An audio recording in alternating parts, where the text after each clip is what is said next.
Because right now you're going into it with this thought of like, oh man, I hope I last longer.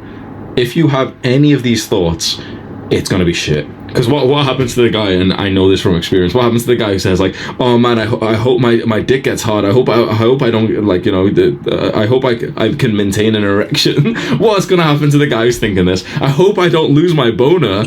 The thing is, it's not actually about, like, you know, what you think. So it's not like, you know, oh man, I jinxed it or anything. That's what people think. Like, oh, if you think about losing the boner, then you'll lose it because you jinxed it. It's not.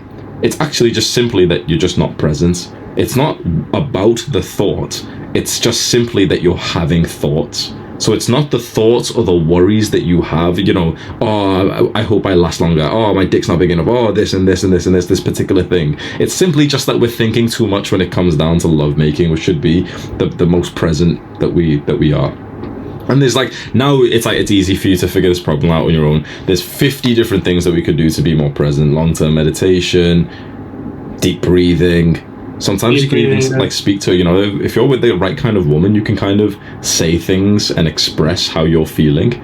Like, there's been times genuinely where I've stopped having sex and I literally just start like deep breathing, and I say to her like, oh, 1 second, like there's like a block in my stomach that I've got to like breathe out or something. And when you're with the right kind of woman, she doesn't find that weird. If anything, like, she, you know, she's like, she puts her hand on my stomach and she's helping me breathe into it and everything. When you're with like a hoe or a girl that you don't like and she doesn't like you, that's awkward to do. And it's like, you'd look like a chump if you just suddenly stopped and you're like, oh, 1 second, I just need to meditate for a few seconds. You know what I mean? So don't do this with like some random thought. There's quite a lot for you to improve on. Just it literally just comes down to presence. As soon as you are a bit more present, you'll notice that a lot of the thoughts will go away, and you'll notice that you'll naturally just last longer. Issue is, I could sit you down and tell you the best tactics that I've learned over my years of being sexually active, right? I could tell you, but those things don't actually matter. Those tactics are only useful because I'm doing them, because I've got like the experience, the strategy, and the mindset and stuff. It's like telling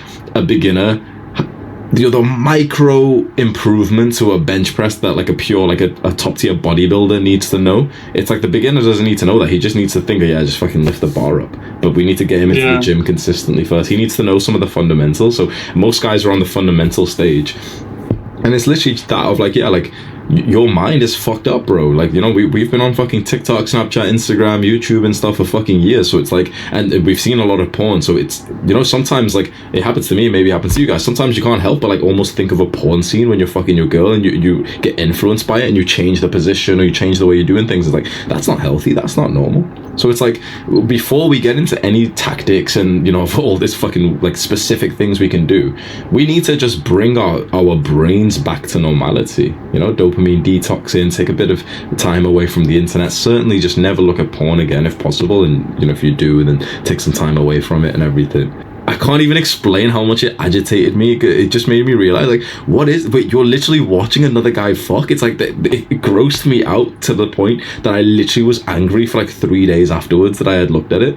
And so that's how you're supposed to feel after watching another man fuck. It's like, it's supposed to be uncomfortable, but we've ingrained it into our brain. So I'd focus more on that, bro. It's very unlikely that you have some like physical symptom which makes you different from everyone else. Most likely it's literally you just weren't that present, and usually it's caused by the issue itself. You're like, oh, I hope I don't nut too fast, and now you're not present, and now it's like you can't help but not, you know, think about your... I'm teaching a lot more of this stuff inside of my online community called Adonis School. There's a top link in the description. So if you want to learn how to attract a beautiful feminine woman in the no bullshit real way, which isn't about all this material possession bullshit, that's what we've started teaching inside of Adonis School. Go click the top link in the description right now.